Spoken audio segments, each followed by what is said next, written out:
It's one thing to be released, but I was afraid of being accepted. Do I have to live in fear? Do I have to live in hiding? Do I have to lie about where I've been? I didn't want to live inauthentic. And so I just decided to take a chance. And it is because of other individuals that seen and root themselves in humanity that I went from a prison cell to an executive leadership position. I'm Kimberly Atkins Stohr, and this is Justice by Design, a podcast that recognizes that justice doesn't happen on its own. It comes from the dedicated work of people, including you and me, doing what needs to happen to ensure that justice is available to everyone. You know, in my years of being a reporter, there are few areas where often humanity is forgotten more than when talking about people who have experienced or are experiencing incarceration. It's as if people are erased from society, even if they have served their sentences, completed all of their requirements, and just want to live and have the right to live just like everyone else. Live, work, thrive, take care of their families and their communities. But luckily, there are people who have dedicated their lives and used their experiences to help people bridge that gap back into being full members of our society, full citizens, and making sure that their humanity is centered and not an afterthought. And that's why I'm so glad today to be joined by Terah Lawyer. Terah Lawyer is the president of CROP, an organization that helps people who've experienced incarceration. Terah, thank you so much for joining me on Justice by Design. I am so incredibly honored to be joining you today and to be talking about something that is so central and important in our society today. So, before we get started in this conversation, I always ask my guests to introduce themselves to our listeners to get an idea of who you are. And I want you particularly to tell a little bit about your story and how you came to be president of CROP. Yeah, I love that. Thank you, Kim. Well, I don't like to talk about myself. I really like to talk about the work, right? I personally come to this work with lived experience. I was incarcerated at the age of 18 and sent away with a life sentence. So I spent the majority of my years growing up inside of prison and really understanding inside what was happening to the women. I spent 15 years in the largest women's facility in the world, Central California Women's Facility, right here in California. And by the time I was ready to parole in my mid 30s, I had a completely transformative experience, a journey that took me through self-awareness, understanding what are some of the societal pressures, understanding personal responsibility and accountability, understanding, co-occurring disorders.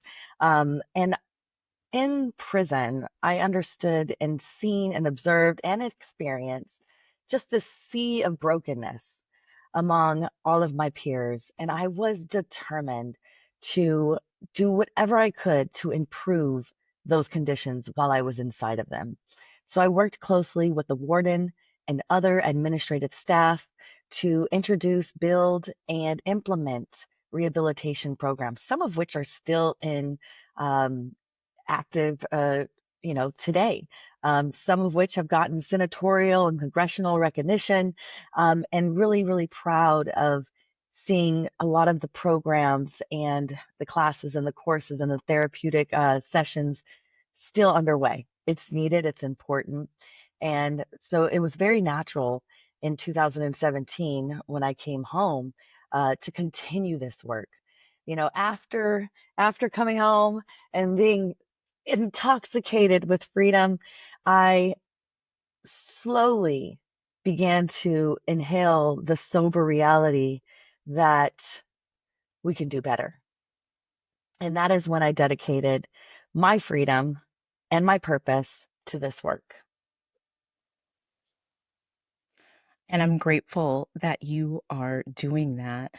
Let's sort of start at the basics because I think there are so many things. I will speak for myself. I am sure that even though I think I may understand some of the obstacles that people who have been incarcerated might face just trying to get housing and a job and just live the American way, like we all should, I probably there are probably so many obstacles that I can't even see or that I and other people don't realize. So talk a little bit about that that Yeah, journey to reestablishing a life after incarceration. After it's incarceration. funny. I'm going to start and talk about, I had one of my former professors ask me to come speak to his college students, who were all, you know, uh, somewhat majors in criminal justice, whether they were aspiring prosecutors, district attorneys, police officers, um, and so on. And I remember sitting there and I did this exercise with them and I told them, I just did 15 years. Today is my first day out. What do I need to do in order to reintegrate?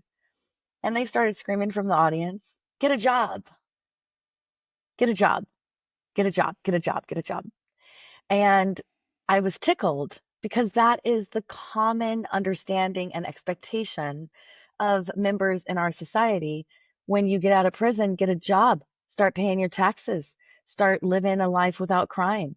And the fact of the matter is that when an individual comes home from prison, they have to go to at least 10 to 15 providers just to be reinstated as a member of society.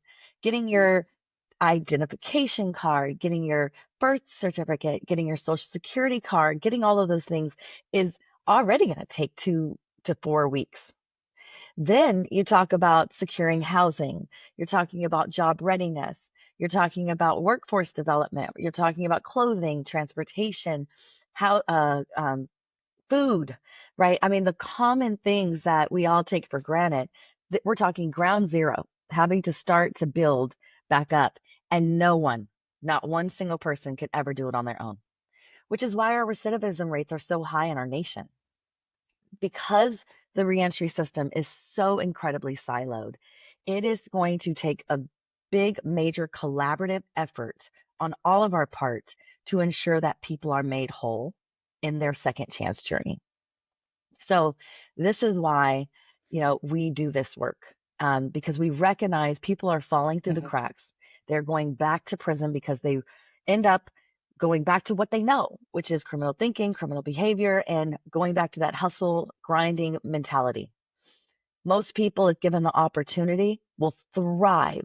And Tara, before we dig into the pillars of the Ready for Life program at CROP that addresses the things that you were talking about, I think people forget that it's not only is it difficult just logistically to get just the paperwork of life and um, the things that you need, just the fundamental building blocks to Yes, rebuilding. In a lot of sense, there are pre-built barriers. There are yes, jobs that are inaccessible to people yes. if they have been convicted. There is housing that is inaccessible to people if they have been convicted of a crime. There are so many pre-built obstacles in the system that need to be overcome, right? Correct. We have over 29,000 state and federal regulations, restrictions, limitations, and barriers, for formerly incarcerated individuals. And we have these high expectations of wanting them to reintegrate, lead a life without crime, get a job, pay your taxes, you know, um, be a good neighbor. And yet we make it very difficult for someone to really get on their feet, to get their bearings, to really get a head start at their second chance at life. So let's talk a little bit about what the program does. There are four pillars to the program: leadership, skilled, equipped, and home. Talk a little bit about how these four pillars work together to help really build a bridge to make that transition a lot easier. Yeah. So at CROP, our Ready for Life program is one of a kind.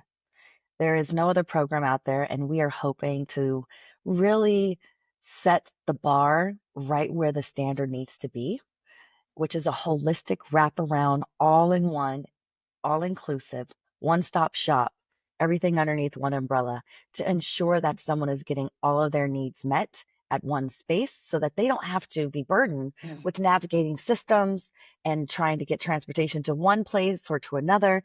They can find everything that they need right here at our Ready for Life program. So we offer 12 months of housing free of charge. Wow. We offer a $1,000 a month stipend for those 12 months. A portion of that goes into a checking account, another portion goes into a savings account. By the time they complete the program, they'll have a pretty nest egg to go on into independent living with that.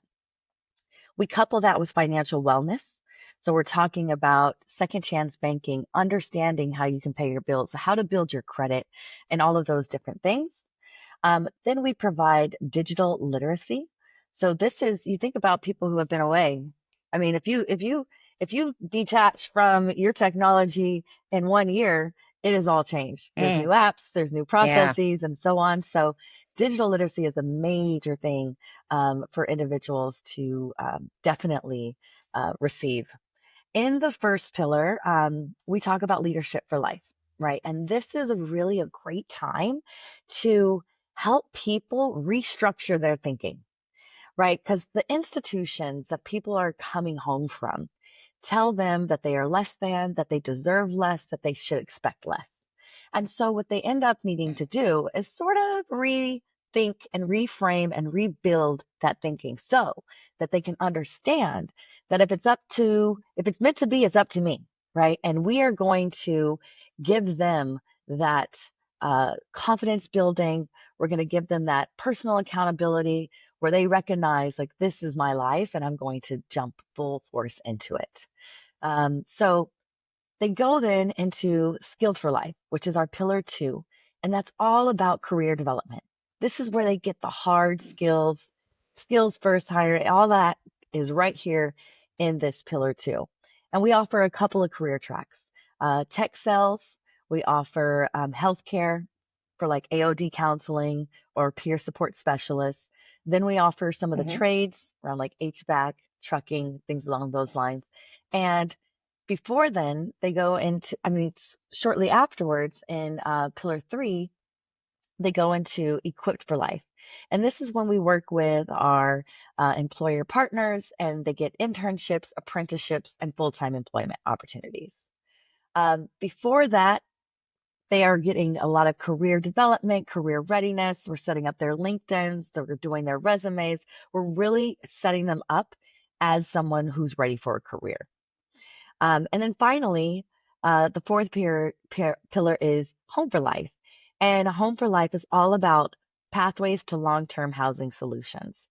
This is where we work with our landlord partners who believe and are practicing fair chance housing opportunities and bringing on our great fellows who are graduating our program as wonderful tenants that are going to add value to their communities forever and beyond. I am proud to say, Kim, that we boast a 0% recidivism rate. Wow. So how do you, I mean, you're obviously working with a lot of partners here in order to make this come together. How were you able to reach out and get these companies and counselors and other folks on board to this program? Well, when we began sharing out what our mission was and what we intended to do over the next few years, people were excited. They were excited about being a part of something that was innovative, transformative, revolutionary, and for such a time as this, they wanted to be a part. Um, it wasn't a big thing where we had to do this entire outreach plan or this engagement strategy and go and try to hustle up all of these partners. It was simply a phone call, or it was simply come to our campus and look at what we're doing. And before we knew it, our network of partners was secure and continues to build because we can't do it Wow. alone. Wow. So, what in doing this work, because you've, I mean, even though you've been doing it a long time, it's certainly, I imagine that you're still learning so much along the way.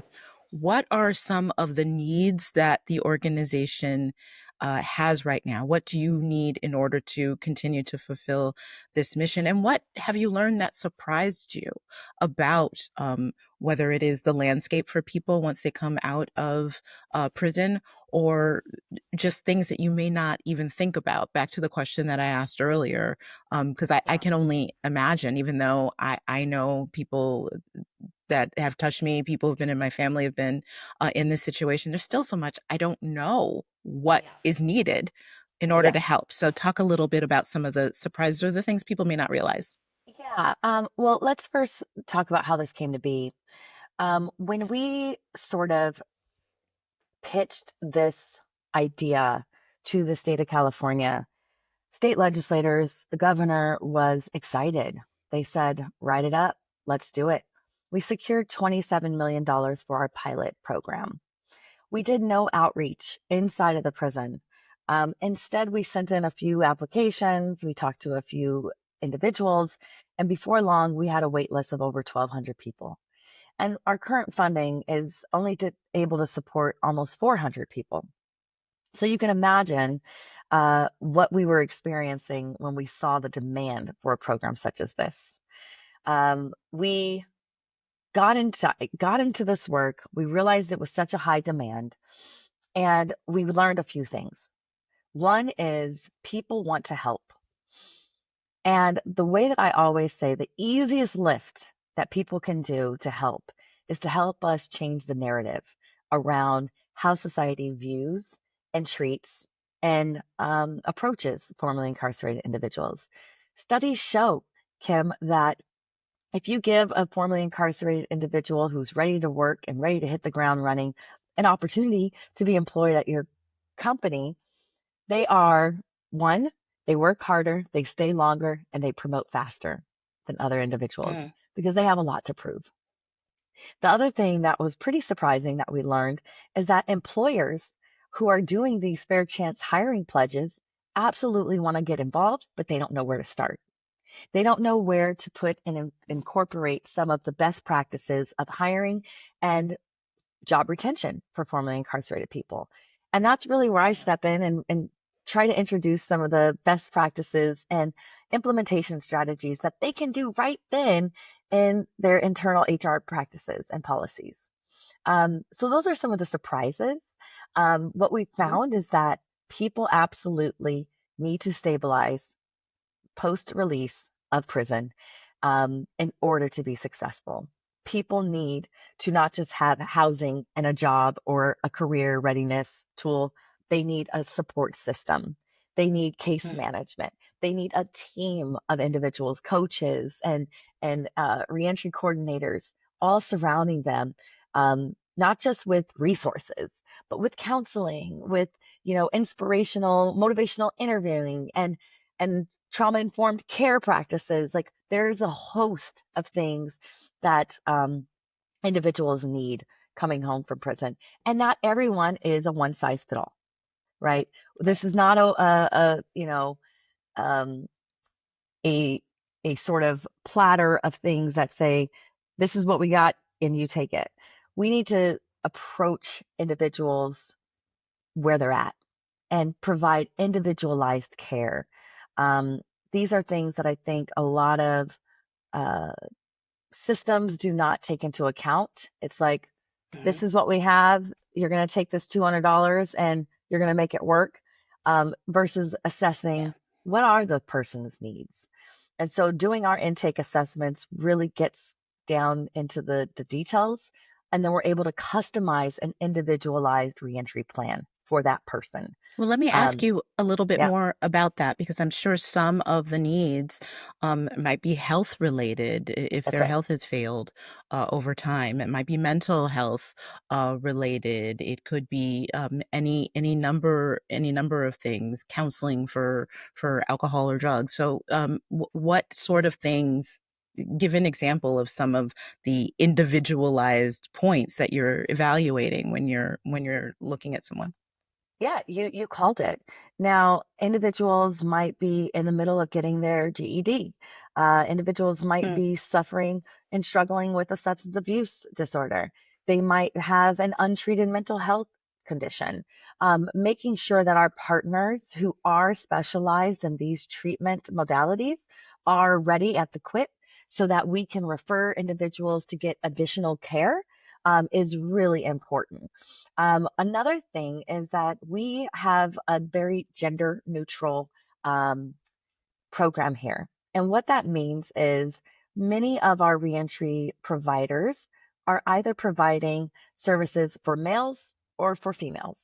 And some individuals don't identify as that. And some individuals may have been born as a male, but are now a female.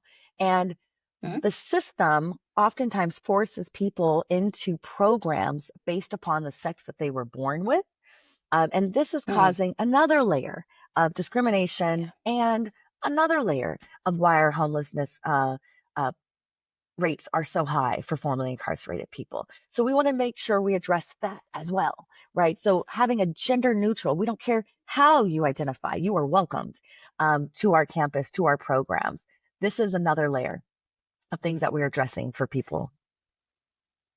So, how can people find your program? Is there an application process? How do you select who is admitted? I appreciate that. Our application is available on our website at croporg.org. They can fill it out online. If an individual is incarcerated, they can call our support line and ask and request an application be sent to them physically.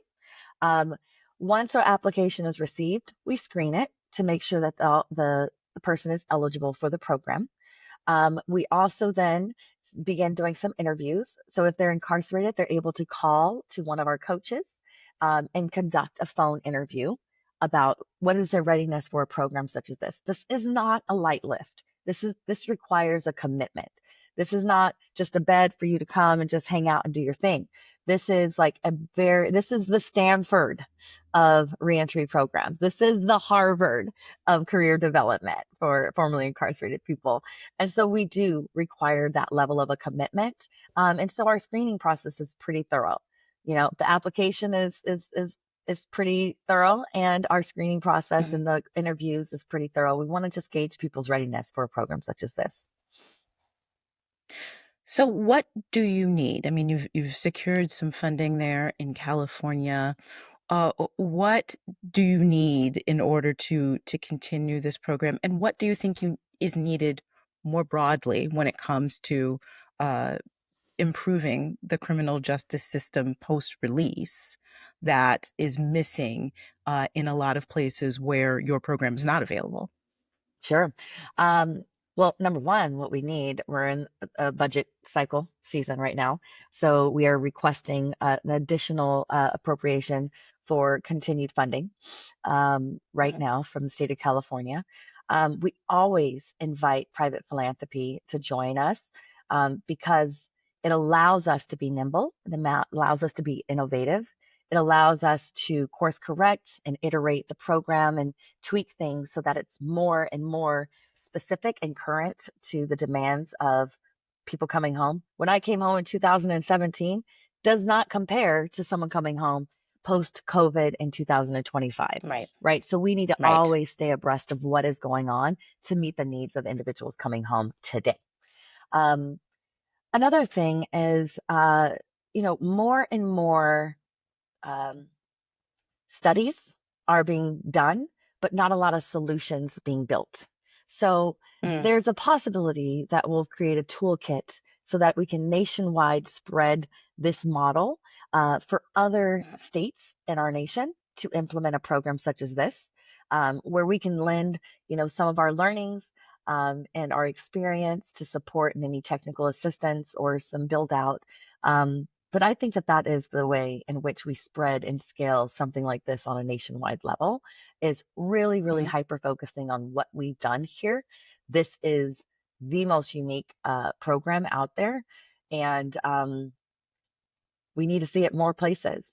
Now, there's other Yeah. additional layer of needs is there's already great organizations doing great work and specializing in what they specialize in, right? So we have great partners that are doing excellent work in the housing space, but that's their specialty. We have excellent partners doing work in workforce development, but that's their specialty. How do we get all of these great organizations to communicate and to centralize all of the data and the input and the resources that are going into formerly incarcerated people. Remember, I talked about the individual who comes home having to go to 10 to 15 different providers. How do we get those providers to communicate to each other? The answer is clear: technology. Technology today in day and age is the answer.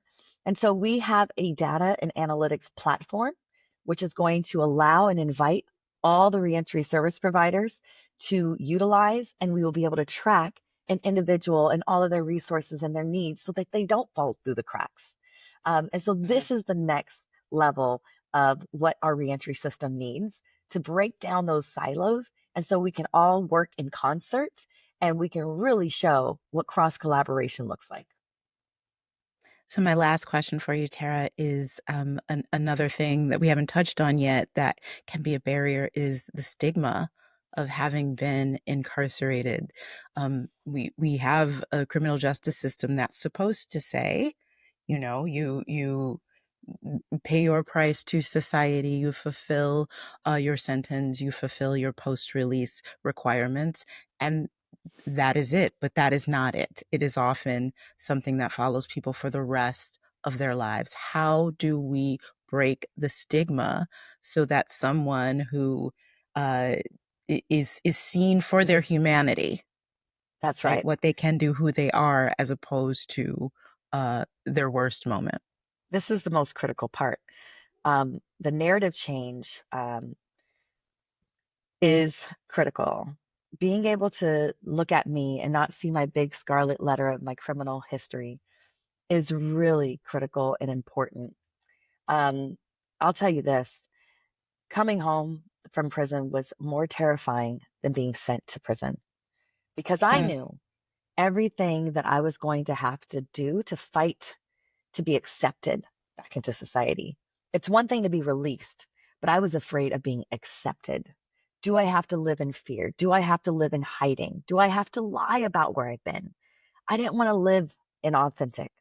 And so I just decided to take a chance.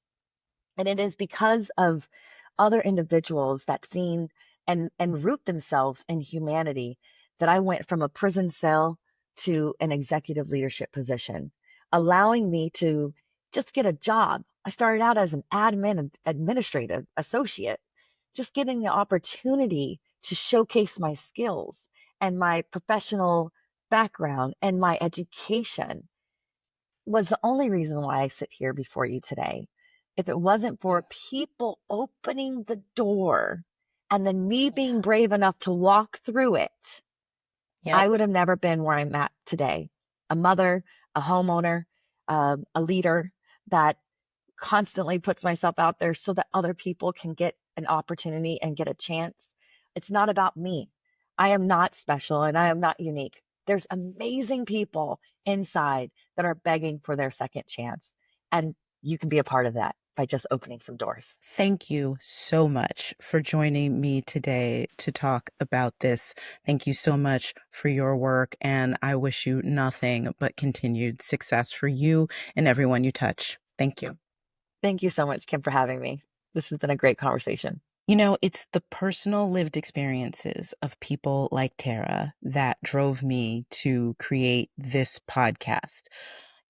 I know I say it every week, but this is really an example of how solutions to the issues that we face in our world often do not come from the top. They don't come from members of Congress. I'm not saying that that's not important and that their work isn't important. It is. But real innovation is happening every day from people who have experienced what injustice is and who are motivated to right those wrongs and to reach out a hand to ensure that other people don't face the same obstacles that they do, and that our world is better and that we can benefit. We can have more people employed. We can have businesses with better workers. We can have an economy that works better for everyone. And we can just find ways for people to live the American dream as we were all taught when we were young.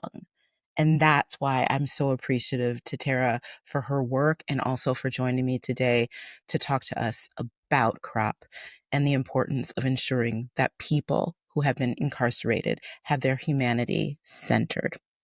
I'm Kimberly Atkins Stohr. Thank you for joining me for another episode of Justice by Design. Please subscribe to the podcast wherever you get your pods. And you can also subscribe on YouTube to the Politicon channel and Justice by Design to see our conversations every week. I will see you next week with a new topic and new inspiration. This is Justice by Design. I'm Kim Atkins Stohr.